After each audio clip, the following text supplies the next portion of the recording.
Salut à tous les amoureux du fluff, on est parti pour un petit retour aux sources avec enfin un petit peu de fluff. Donc moi j'attendais en fait d'avoir du fluff un petit peu nouveau, et là c'est vrai qu'avec l'éveil psychique on nous promet quelque chose du niveau de Gathering Storm, vraiment un changement très présent dans Warhammer 40 000.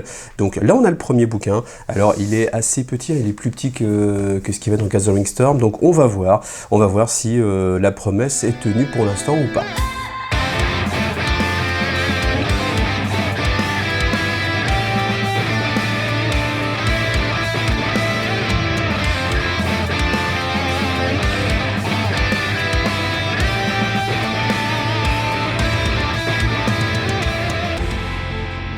Alors là, on a un livre très sombre, hein, vous voyez, même la beauté Eldari en prend un petit coup quand même, je trouve, avec le masque de Jenzar.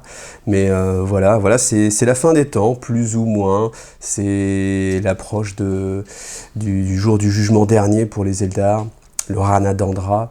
Donc effectivement, ça peut être un petit peu plus obscur. Alors, qu'est-ce qu'on va trouver dans ce livre? Donc là, c'est un tout petit texte en fait qui vous présente que le moment de la chute était un moment vraiment horrible pour les Eldar, mais que le pire reste à venir. Donc ce livre, bien sûr, il n'est pas basé que sur le fluff, hein. Vous avez aussi, et c'est pour ça que vous allez l'acheter, vous avez aussi beaucoup d'éléments pour jouer les Eldar, c'est-à-dire des mises au point sur les Craftworld, les Drukhari et surtout les Inari. Donc là, il y a quand même pas mal de choses. Moi, je vais me concentrer sur le fluff parce que c'est la partie qui va m'intéresser dans cette vidéo. Alors, on vous refait un petit bilan sur ce qui s'est passé, bien sûr. Donc, la cicatrice Maledictum. Donc, ça, c'est tel que la nomme en fait l'humanité. Après, vous allez voir pour les Eldari, ça va être un petit peu différent. Et donc, ce livre, vraiment, il vous dit que on va regarder les choses à la façon du peuple Eldar. Je veux dire Eldar parce que je l'ai tellement l'habitude de dire Eldar, peut-être m'en veuillez pas. Plus Eldar, c'est ma première armée. C'est par ça que j'ai commencé à jouer à Warhammer 40 000. Je les ai joués pendant très longtemps, donc bien évidemment, les habitudes ont la vie dure. Alors, là, petite prononciation, le Dassedian. Moi, je le prononce comme ça. À vous de me dire si vous avez une proposition officielle pour cette chose-là. Donc là, le Dassedian, c'est la cicatrice Maledictum nommée par le peuple Eldari. Donc, on vous explique que, bien sûr, aucun peuple ne peut échapper à cette balafre dans la réalité, et que d'autant plus les Eldari qui, eux, sont beaucoup plus sensibles à tout ce qui est psychique que n'importe quelle autre faction de l'univers de Warhammer 40 000, et de ce fait, eux devraient être justement les plus atteints par les troubles en fait créés par le Dassedian. Maintenant que vous savez que chez les Eldari, il y a ce qui s'appelle la voie, et la voie en fait c'est ce qui va guider toute leur vie. C'est-à-dire que à un moment donné, ils choisissent une voie et ils vont en fait se concentrer, mais à 100% sur cet aspect de leur vie. Donc ça peut être guerrier, ça peut être artistique, ça peut être politique, et en fait c'est une barrière qu'ils se mettent eux-mêmes pour guider en fait leur esprit et pour endiguer en fait le flot de leurs sentiments. Parce que le problème, c'est qu'à un moment donné, la civilisation Eldar s'est laissée aller et est partie dans les pires dépravations de par tout ce qu'il pouvait faire en fait.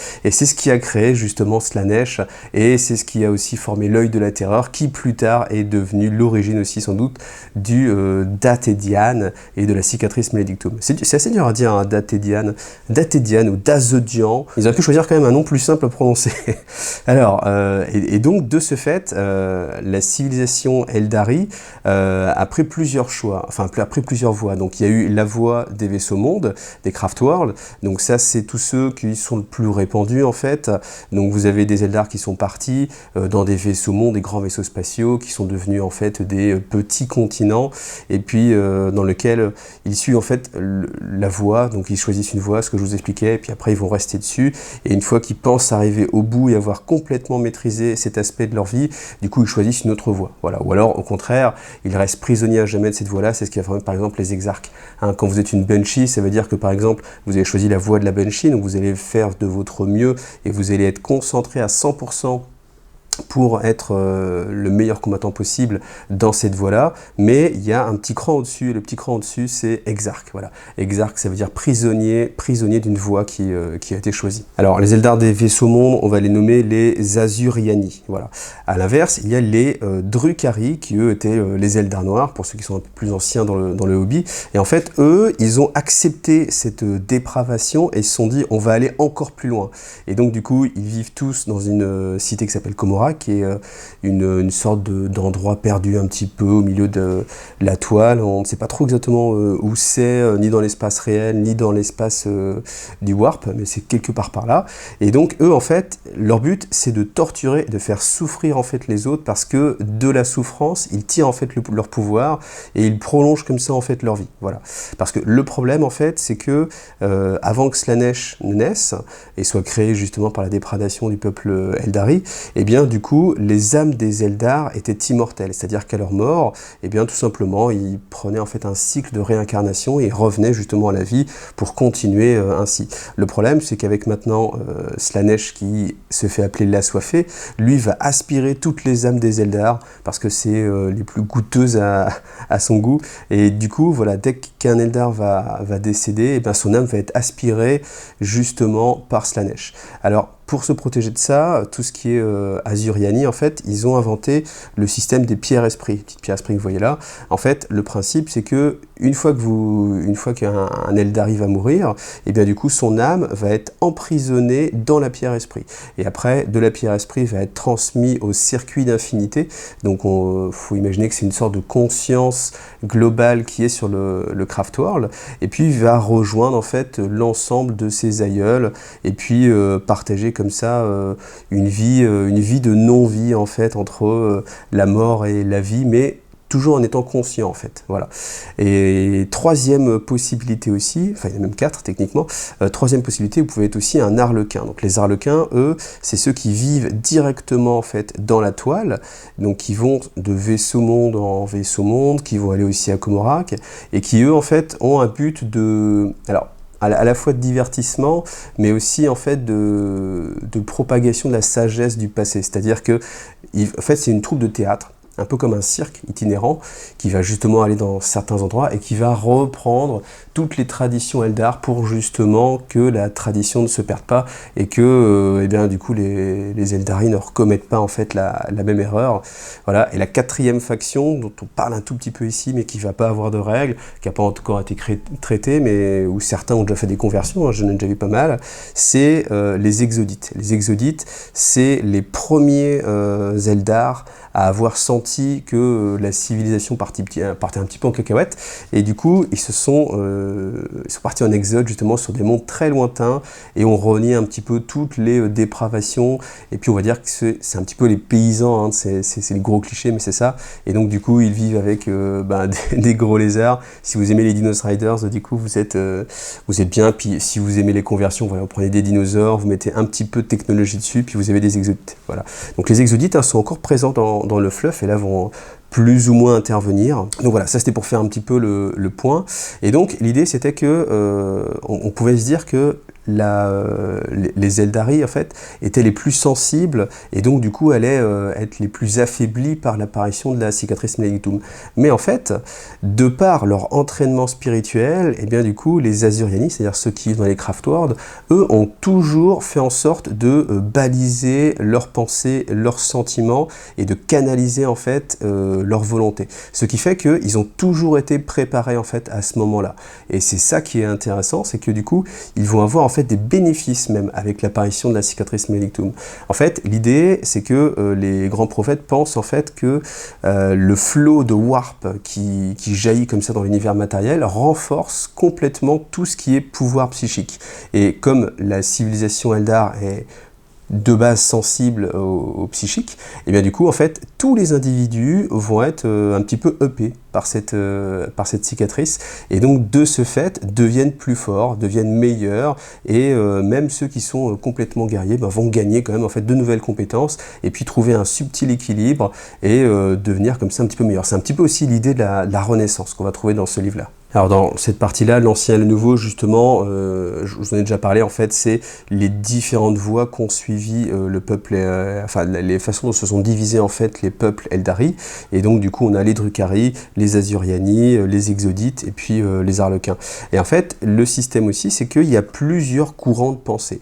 Donc, il y a un courant de pensée qui se répand de plus en plus, et qui fait penser que la destinée en fait du peuple Eldari dans sa globalité globalité, c'est de rejoindre en fait le circuit d'infinité de tous les vaisseaux mondes. Donc c'est en fait que tous les Eldar décèdent, et de ce fait, leur conscience toute mise ensemble créerait une entité gel statique, une conscience gel statique qui permettrait justement de créer un nouveau dieu qui serait capable de lutter contre Slaanesh et qui serait capable de le détruire, tout simplement.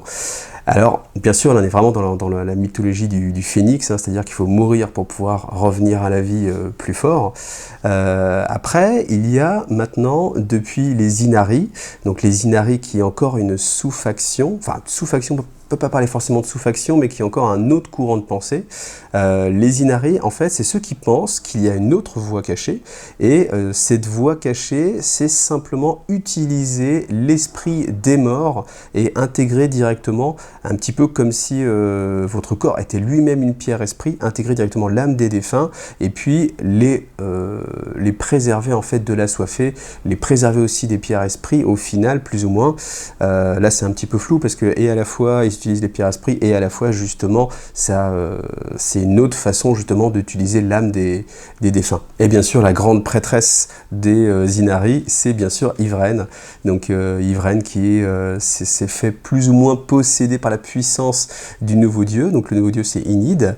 Inid qui est le dieu de la mort des Eldar, en fait, voilà. Et donc, l'idée, c'est simplement essayer, là aussi, de faire plus ou moins décéder. Alors, les deux philosophies, là, sont assez proches. C'est au final essayer de faire décéder l'ensemble du peuple Eldar pour le faire renaître, soit à travers un nouveau dieu, soit à travers Inid. Et ça qui est intéressant, c'est que c'est pas la même chose, en fait. C'est deux voies assez différentes, parce qu'il y a le côté, on passe dans le circuit d'infinité des vaisseaux mondes, et il y a le côté, on passe par Yvraine et par Inid, qui est le dieu de la mort, voilà.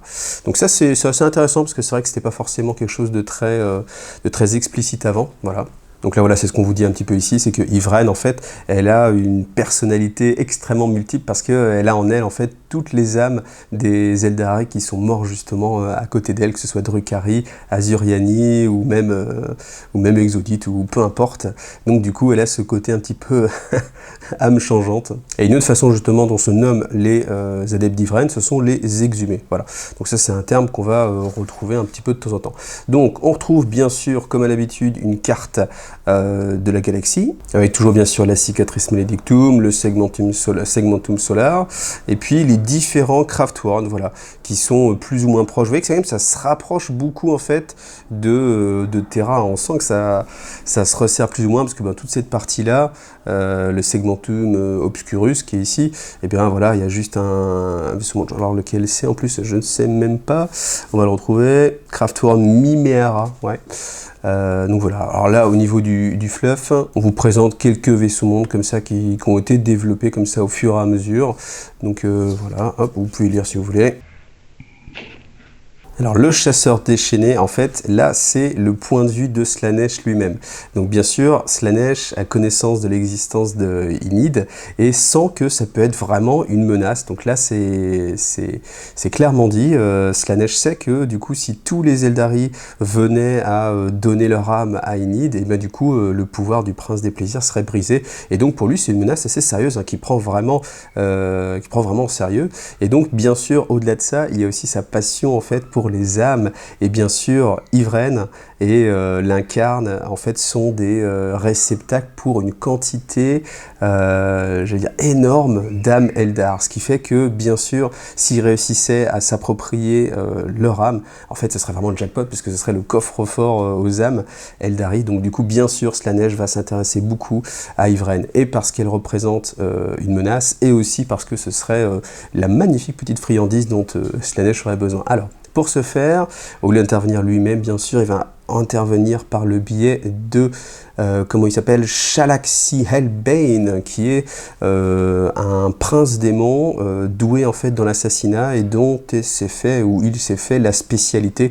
Alors comme les démons sont androgynes, hein, on va dire il ou elle, on va dire elle s'est fait la spécialité. Et donc, petite chose qu'on apprend, c'est que c'est un prince démon qui avait été banni par les Grey Knights juste il y a 666 années années, et du coup il peut revenir, ou elle peut revenir justement dans le monde matériel, et va s'attaquer justement à Ivraine. Les choses sont bien faites, mais ça veut aussi dire que c'est un démon qui peut être banni. Voilà, ça c'est un petit élément qu'il faudra retenir pour la suite. Et donc, première chose, première attaque, Elben arrive, elle attaque par surprise toutes les forces en fait des Inari qui sont... Alors les Inari c'est aussi un peuple nomade en fait, parce que étant donné qu'ils n'ont pas de planète à eux, et qui sont eux-mêmes constitués d'éléments de Craftworld, d'éléments d'Arlequin un petit peu, d'éléments de Drukhari, et bien de ce fait en fait ils sont un peu le bienvenu nulle part, parce qu'ils sèment plutôt la discorde. Ça c'est un élément qui est assez intéressant, parce que en fait elle vient prêcher la bonne parole, mais automatiquement elle vient aussi créer la discorde, parce que dans les vaisseaux mondes, on sait bien qu'à partir du moment où Ivraine va arriver, et bien du coup il y a des Eldar qui vont vouloir la suivre, et puis d'autres qui vont penser qu'au contraire elle est un agent du mal, et que c'était pas la bonne chose à faire, donc elle va créer des dissensions, et comme le peuple Eldar est vraiment au bord de l'effondrement, bah, automatiquement, rajouter comme ça en plus une cause de dissension, c'est encore une mauvaise chose pour ce peuple. Bien sûr, Ivraine, elle de son côté, pense que c'est la seule et unique voie possible pour sauver justement tout son peuple. Alors, donc du coup, petite attaque éclair, je vous passe un petit peu le détail, mais voilà, il n'y avait pas de possibilité de s'échapper, mais heureusement, les Banshee se déchaînent et puis créent un petit couloir de retraite, et puis la mort en fait de tous ces Eldar justement contre le prince démon, eh bien viennent nourrir directement Ivraine et l'Incarne, et le Visarque aussi, etc. Et qui du coup gagnent une vitesse surnaturelle qui leur permet in extremis de s'échapper. Voilà. Donc petite mise en bouche, on sent que le démon Chalaxis Elben, ça va donner du fil à retordre, mais bon voilà, in extremis, voilà, Ivraine réussit à s'échapper grâce au sacrifice, encore une fois, de nombreux Eldar. Avec le nombre de sacrifices Eldar qu'il y a, je pense que la civilisation Eldar elle est vraiment sur le point de s'éteindre. Alors là, c'est assez intéressant parce qu'on va faire un petit peu le point sur les différents Craftworld et puis voir un petit peu où ils en sont en fait à l'heure actuelle. Donc Seman en fait, eux, c'est un peuple assez belliqueux qui est déjà naturellement en train de se chamailler pour savoir quelle est la bonne chose à faire, et puis qui en fait un petit peu à sa tête en fait il y a des maisonnées en fait dans Seman, et chaque chef de clan va avoir le dessus par rapport au conseil des pressions qu'il peut y avoir dans chaque vaisseau monde, et puis du coup, bah voilà, chacun un petit peu sa politique, ils en font un petit peu qu'à leur tête. Et donc bien sûr, avec l'arrivée d'Ivraine, qui elle rajoute encore un petit peu de dissension, et bien du coup ça rajoute en fait à l'instabilité politique, on va dire, qu'il y a sur Seman. Donc après, on n'en sait pas beaucoup plus, parce que à l'heure qu'ils étaient en pourparlers et qu'ils trouvaient plus ou moins un terrain d'entente, eh bien il y a des Drukhari qui sont arrivés pour essayer d'assassiner Ivraine, et puis du coup elle s'est enfuie encore une fois par la petite porte de derrière, la petite trappe de souris, et puis voilà, ça continue à se battre sur Seman, mais on n'en sait pas beaucoup plus, donc pas vraiment beaucoup d'informations. Alors, à l'époque, ça va être plus intéressant, parce que à l'époque, en fait, eux ont des visions et pensent que la plus grande menace, c'était pas le chaos, c'est pas la cicatrice malédictum, mais c'est les nécrontyres, donc les nécrons tout simplement. Et en fait, eux, ils pensent que cette menace est bien plus présente et bien plus menaçante que l'hypothétique essor de Slaanesh, etc. Donc du coup, ils refusent en fait d'aider Ivraine, ils refusent de lui donner en fait, de leur prêter un petit peu la main forte, mais au contraire, ils vont s'engager dans la lutte contre les Nécrons. Et ils vont s'attaquer à la dynastie Irek, et puis ils vont quasiment détruire. Alors après, il y a toujours un petit peu ce côté-là. Ils vont frapper très fort cette dynastie et quasiment l'annihiler, mais ce faisant, ils découvrirent qu'ils n'avaient fait qu'égratigner la surface d'une menace encore plus terrible. Suspense, on n'en finit jamais. Donc voilà, et au final, les gens d'Aletok vont se battre de plus en plus contre les Nécrons qui s'éveillent au fur et à mesure dans la galaxie. Voilà. Donc c'est pas mal, parce que ça vous rappelle aussi à l'ordre sur, bon certes il y a le chaos, c'est une grosse menace, mais il faut pas oublier qu'il y a aussi d'autres prétendants. Il y a bien sûr les tyrannides, les Nécrons. Alors pour les Eldar, les Nécrons c'est vraiment une menace encore plus prégnante, parce qu'ils justement ils se sont battus à l'époque avant l'essor de l'humanité contre les Nécrontyres. Donc voilà, c'est pour ça qu'on les remet comme ça un petit peu aussi sur le devant de la scène, et je trouve ça pas mal d'essayer de redézoomer un petit peu et de dire ouais, ok d'accord, le chaos, mais il n'y a pas que ça, il y a aussi d'autres menaces. Voilà. Ensuite Biel-Tan, alors Biel-Tan c'est assez intéressant parce que c'est le vaisseau monde qui a le plus souffert en fait avec les batailles justement menées dans Gathering Storm, étant donné que de la moelle spectrale a été extrait une épée qui a permis de créer l'Incarne. Et ce faisant, ça a fragilisé l'endosquelette de moelle spectrale, donc c'est-à-dire l'ossature vraiment du vaisseau monde qui s'est fractionné et qui dorénavant s'apparente plus à une sorte de flottille plutôt qu'à vraiment un vaisseau monde, alors qu'avant il avait la taille d'une petite lune. Donc voilà. Et puis l'idée aussi, c'est que Biel-Tan a un petit peu souffert en fait parce que c'était les fiers combattants, ceux qui étaient vraiment les plus enclins à reconstruire en fait l'empire Eldar tel qu'il avait été à l'époque.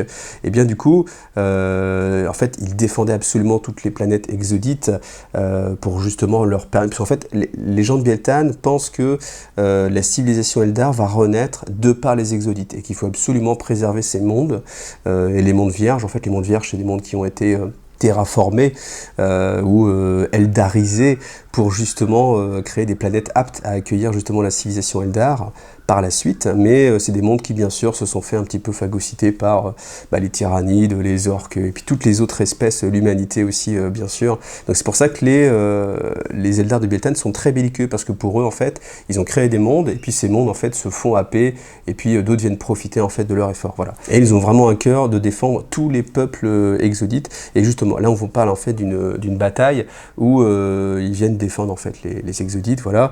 Et au cours de cette bataille, il y a la renaissance, mais le retour en fait de 3 seigneurs phénix, Baharot, Fouegan et Karandras.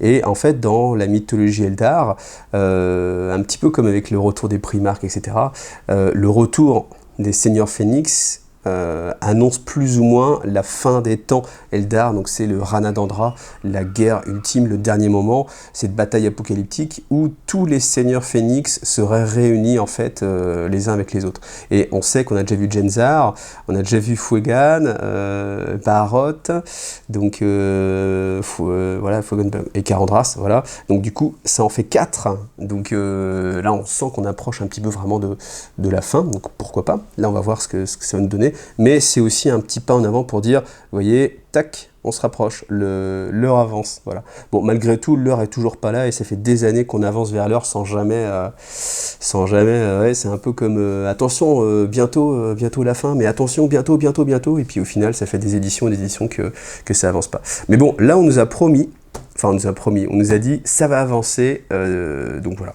Donc pour l'instant, voilà, on a ces petits éléments de preuve. Je ménage le suspense, hein, vous voyez, j'essaye au fur et à mesure. Donc voilà. Après, pour finir là-dessus, donc bien sûr, il y a parmi en fait justement les exodites des jeunes qui ont envie de rejoindre en fait la lutte parce que du coup, ayant vu les seigneurs phénix se battre, se disent il faut qu'on rembourse de toute façon notre dette avec Biel-Tan. Et puis voilà, c'est la voie que j'ai envie de choisir. J'ai envie d'aller me battre aussi pour mon peuple. Voilà. Ce qui bien sûr ne plaît pas aux conservateurs que sont les rois exodites. Donc voilà. Mais par contre, Biel-Tan, du coup, de fait de cette belle victoire, retrouve un petit peu le cœur à l'ouvrage. Alors, Ulthué, c'est un des vaisseaux mondes les plus emblématiques, parce que c'est celui d'Eldrad Untran, qui est le plus grand prophète de Warhammer 40 000. Donc, ce qu'ils avaient décidé de faire, en fait, c'était d'aider justement Ivraine, parce que à la base, c'est justement Eldrad Untran qui a cherché à éveiller Inid. Donc là, on est complètement dans sa philosophie de pensée. Donc, bien sûr, il va aider Ivraine, et en fait, il va décider d'utiliser l'humanité comme bouclier par rapport au chaos, étant donné que bien sûr tous les primarques sont issus tous les primarques démoniaques sont issus de l'humanité. Il y a aussi la possibilité d'utiliser l'humanité contre le chaos, et de ce fait ils ont permis avec Inid de réveiller Robout Guilliman et de le faire revenir à la vie. Là on parle vraiment de une sorte de résurrection, vraiment utiliser le pouvoir d'Inid, dieu des morts, pour refaire venir à la vie Robout Guilliman, et pas simplement en fait empêcher que le poison le tue. Voilà. Donc après on revient sur des événements qu'on avait déjà vus, à savoir que quand les Eldar ne peuvent pas, les Eldar d'Ulthué ne peuvent pas subtilement interférer et aiguiller en fait les choses, et tout simplement ils arrivent et puis font un petit peu quelques dommages, ils tuent 2-3 personnes clés, et puis voilà, après les gens seront placés, les places fortes sont rebâties, et puis du coup ça fait leurs affaires. Voilà. Alors là, on va s'attacher un petit peu plus, justement, après les Craftworld, à Comorac, donc c'est-à-dire les Drukhari.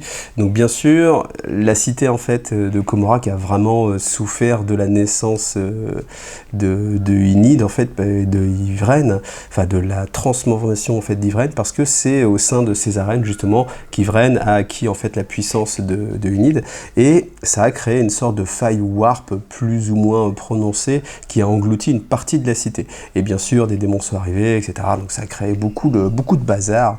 Et ce qu'il y a aussi, c'est que les Drukhari, eux, en fait, certains des Drukhari ont vu une autre possibilité pour essayer d'échapper à Slaanesh, autrement que par la souffrance et autrement que par l'asservissement, etc. Et donc il y a eu une division, en fait, tout simplement, au sein des Drukhari. Il y a ceux qui ont suivi Yvraine et ceux qui, bien sûr, sont restés fidèles à ce qu'ils étaient. Et bien sûr, ça n'a pas plu à Vect, à Asdrubal Vect, qui est le haut dirigeant de Comorac, et du coup lui cherche vraiment déjà à se venger de la destruction d'une bonne partie de sa cité, et puis aussi à essayer d'étouffer en fait tout ce qui est mentalité Inari pour que retrouver un semblant d'unité en fait au sein en fait des Drukhari. Donc c'est pour cela qu'il a orchestré plusieurs attaques, etc. Mais bien sûr ça échoue toujours de justesse. Il a fait même intervenir Drazar, le maître des larmes. Le maître des lames, et ce serait pas mal, hein, le maître des larmes, ça pourrait être sympa aussi, qui est un des meilleurs combattants de Drukhari, extrêmement doué pour l'assassinat, et qui a failli de justesse trancher Yvraine, mais la lame a été parée par Jenzar au dernier moment, in extremis, avec un cheveu, alors qu'elle passait par là. Enfin, on a toujours après ce côté-là, j'avoue que c'est quelque chose qui est toujours un petit peu redondant. On est sur le point de succomber, c'est le dernier espoir, l'espoir se meurt, et puis pouf, il y a une lame qui apparaît pour parer le coup au dernier moment, etc. C'est quelque chose qu'on trouve vraiment souvent, et qui, je pense, à force, est un petit peu lassant. Voilà, désolé, mais c'est vrai que moi j'ai ce côté un petit peu, j'ai l'impression qu'on a toujours la même ficelle, et qu'à chaque fois les gars ils veulent avancer, ils disent ah, attends, regarde, on est proche de la mort, mais oulala, non, attends, on n'y va pas encore. Et c'est vrai qu'à un moment donné, on a envie que ça avance. Voilà. Donc, est-ce qu'on va avoir quelque chose de plus dans ces quelques pages qui restent? Et bien du coup, on va le voir dans les minutes qui suivent. Donc voilà, in extremis, bon après, Drazar était un peu plus fort que Jenzar, parce que Jenzar devait aussi contrôler en fait et diriger un peu le combat, s'occuper un petit peu des autres, alors que du coup Drazar lui s'occupait vraiment que du combat, mais bien sûr aidé de la puissance d'Yvraine, Jenzar a réussi à faire échapper in extremis ses amis. Voilà. Bon allez, on passe à autre chose. Alors Yanden, c'est un vaisseau monde qui lui est très attaché en fait à la mort, parce que en fait tout simplement c'est un vaisseau monde qui a subi des grosses attaques du chaos, des grosses attaques tyrannides, et que la plupart de sa population a été décimée, ce qui fait que maintenant ils font beaucoup appel en fait pour leur défense aux seigneurs fantômes, aux gardes fantômes, et c'est simplement en fait des pierres esprits qui sont mis à l'intérieur de constructs pour pouvoir justement en fait les défendre. Et l'idée c'est que quand Yvraine arrive, et du coup en fait elle n'est pas très bien accueillie, parce que Yanden a déjà sa propre façon de voir plus ou moins la mort, et donc du coup Ynide c'est pas trop ça. Alors par contre ce qui se passe c'est que tac tac, tic tac comme par hasard, grosse attaque du chaos, le vaisseau monde va plus ou moins tomber, les forces du chaos sont trop fortes, et hop, l'arrivée justement d'Yvraine, qui va appeler en fait ses vieux amis les corsaires, et dans ses vieux amis vous avez le prince Syriel.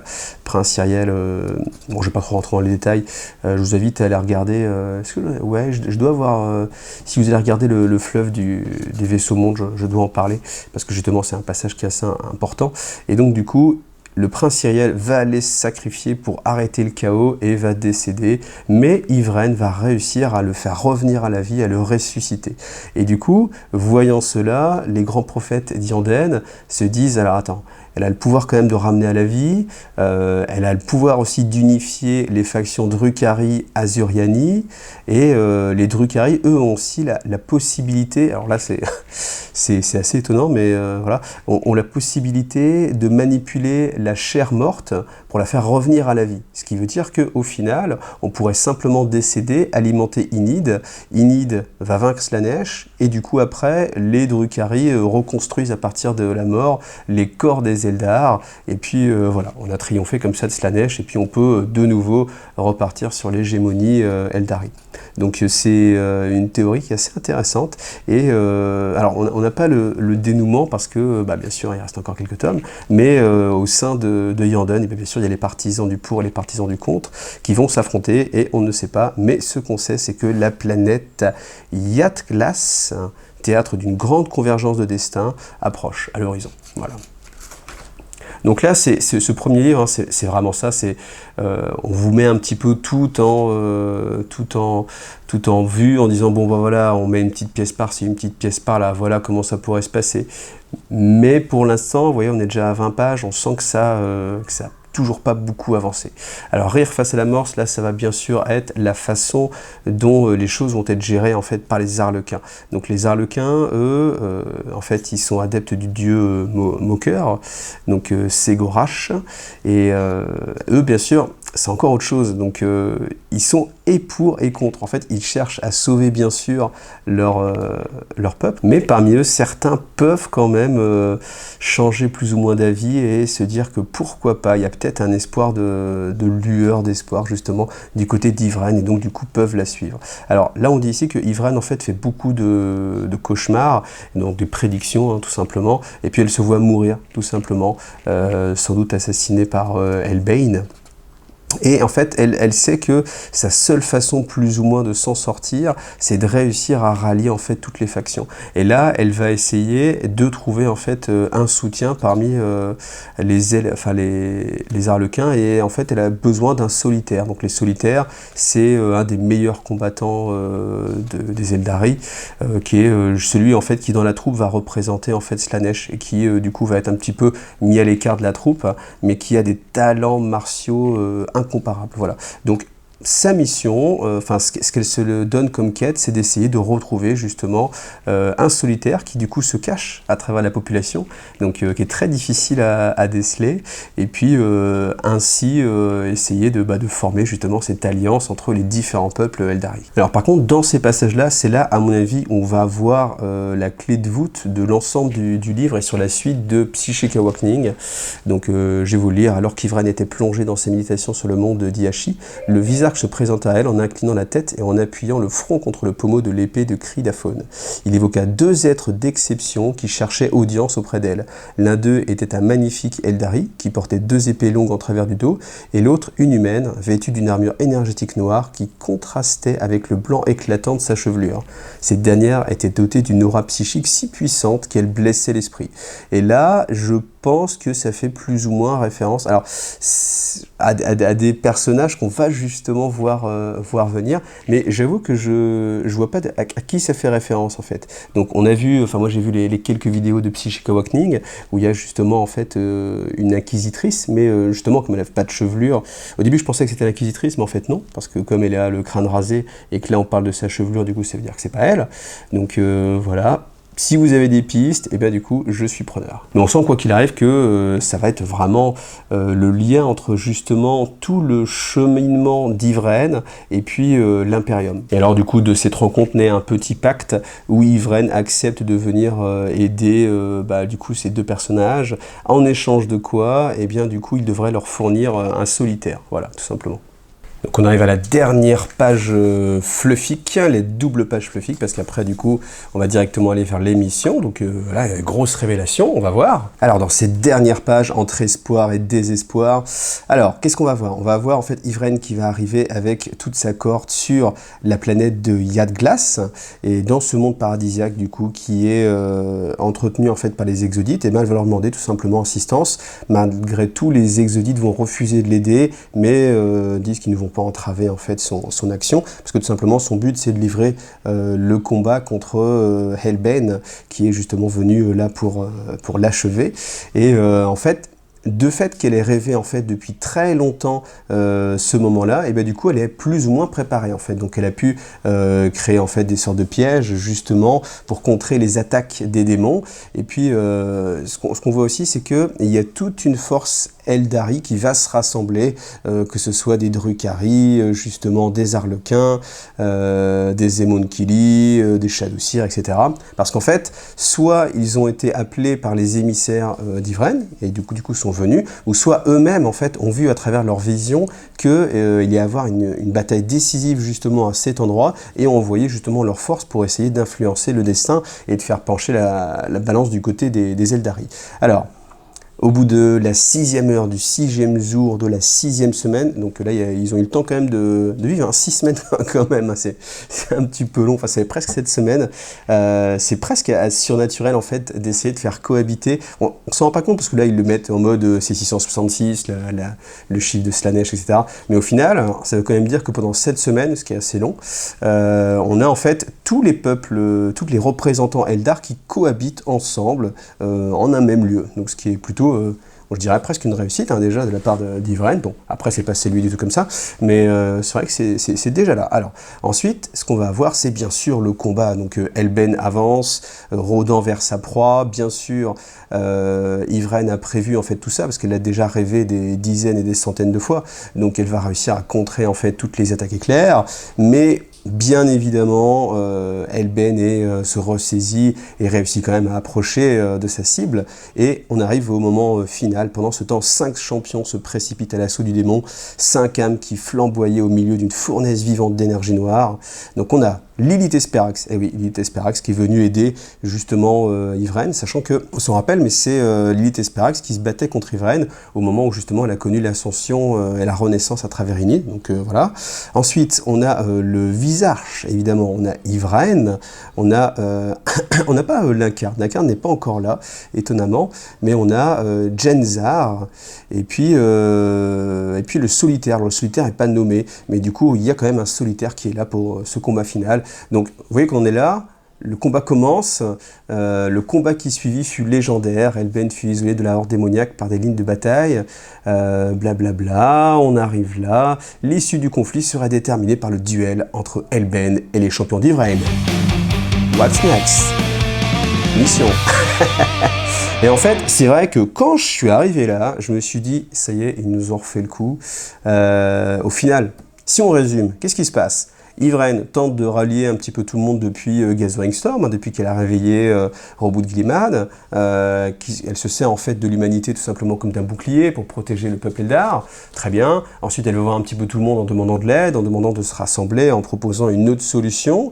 Et puis, Slanesh, voyant que eh bien, cette solution peut être quand même une menace justement pour lui, et bien du coup va envoyer son assassin, le prince démon Elbane, pour la traquer. Il manque de la tuer une première fois, tac tac tac, il y a des alliés qui se rapprochent. On a vu quelques seigneurs phénix. Pour l'instant, malgré tout, dans ce combat final, il n'y a que Jenzar, les autres ne sont pas encore là, alors qu'on a vu qu'ils se battaient justement à côté. Et voilà, on arrive à la fin du fluff.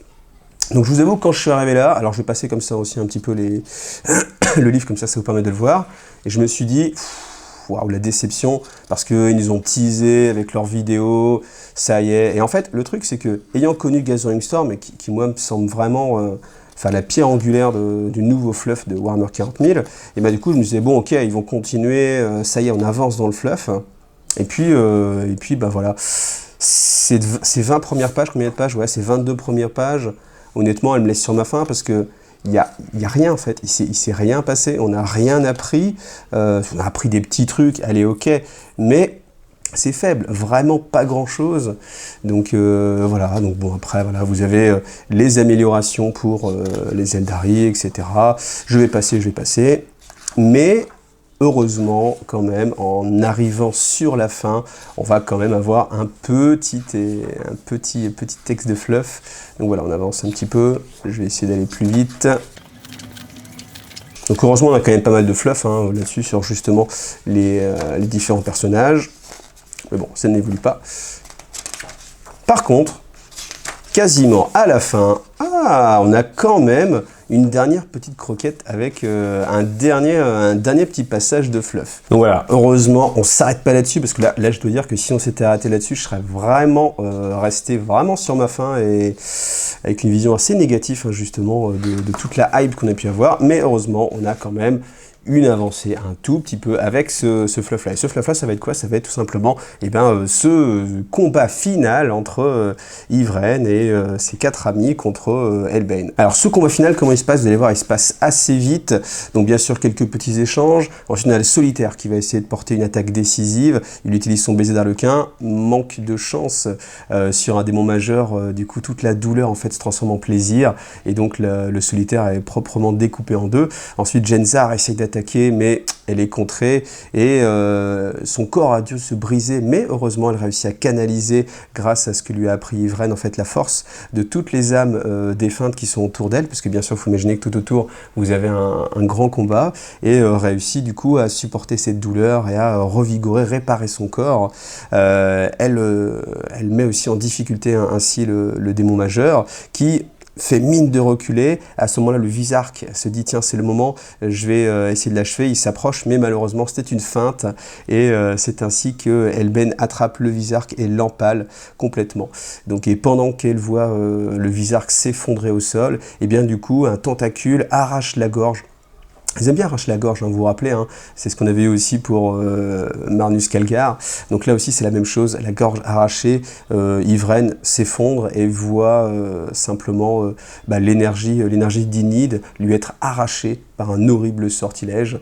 Mais le monde exodite sur lequel ils se battent, en fait, ne désire pas la mort de la Dame des Ombres, et donc du coup canalise en fait toute l'énergie des âmes Eldar contenues dans le noyau de la planète, pour ce qui est un peu l'équivalent du circuit d'infinité, pour revigorer en fait Yvraine, qui du coup peut se relever et voit réapparaître l'Incarne à la place de justement l'endroit où le Visarque en fait tombe. Du coup l'Incarne ressort. Bon, l'Incarne aurait pu arriver un petit peu plus vite, je crois que ça aurait été un petit peu plus sympa. Donc l'Incarne, bien sûr, avec ses talents de demi-dieu d'avatar, parce que c'est l'avatar d'Inid, et bien du coup réussit à faire presque jeu égal avec Elbane, et Elbane réussit malgré tout à le transpercer, et c'est là où on a le côté un petit peu ambivalent justement de l'Incarne, c'est que l'Incarne va en fait accepter cette... alors, ils disent qu'en fait qu'il accepte ce coup telle une offrande, et du coup il prend en fait enfin, je vais vous le lire, ce sera plus sympa.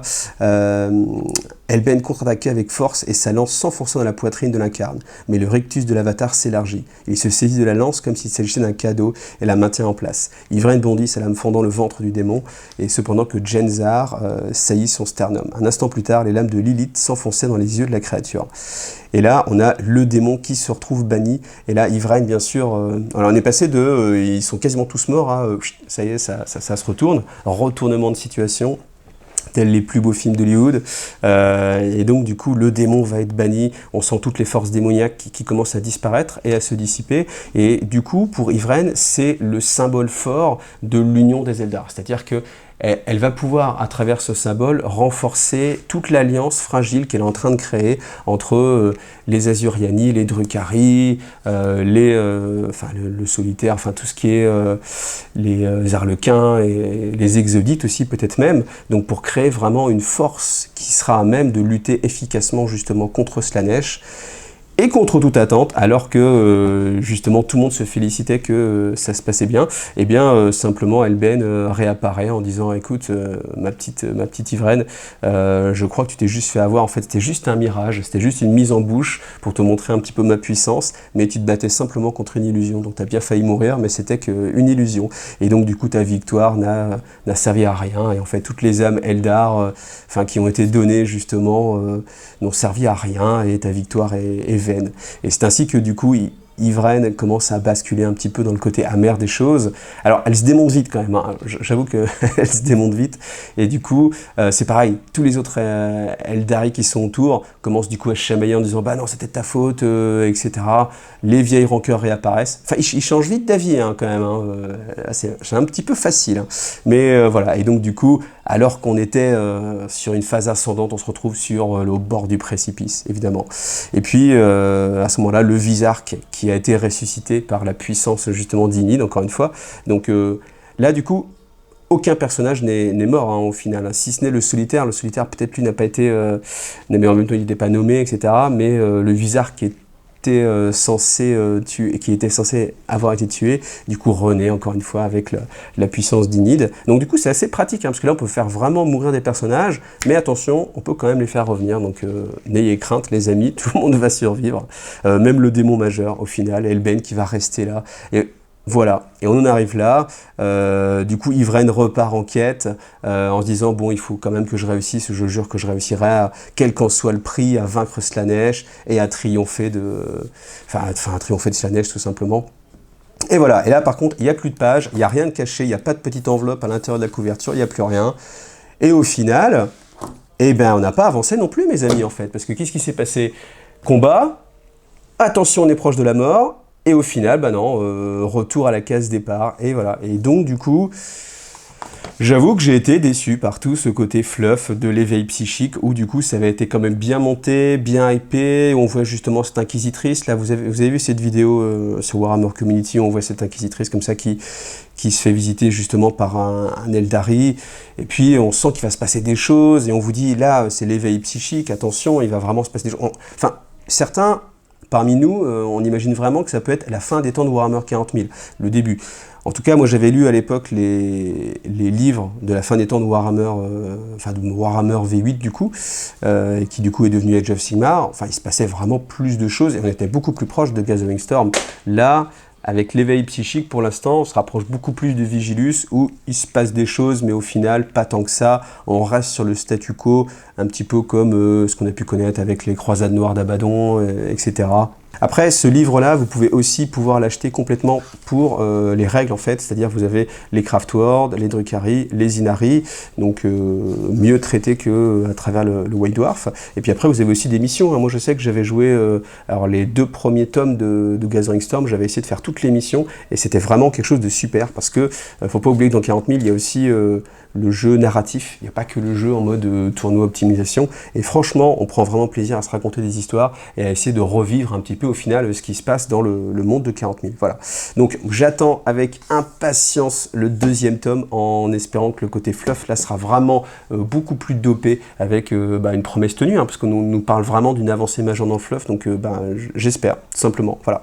Écoutez, merci à vous d'avoir vu cette vidéo, mettez-moi en commentaire si ça vous a plu ou pas, comme d'habitude, et puis je vous donne rendez-vous dans une prochaine. À bientôt, salut!